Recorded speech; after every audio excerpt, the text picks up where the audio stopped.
police made several arrests after pursuing a large group of over 100 motorcycles and quad bikes all over Croydon and the surrounding areas.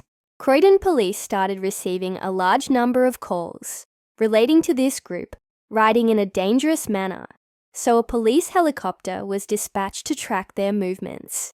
They were seen going through red lights, riding on the pavement, and going on the wrong side of the road. Many of them had removed their number plates and covered their faces to prevent themselves from being identified.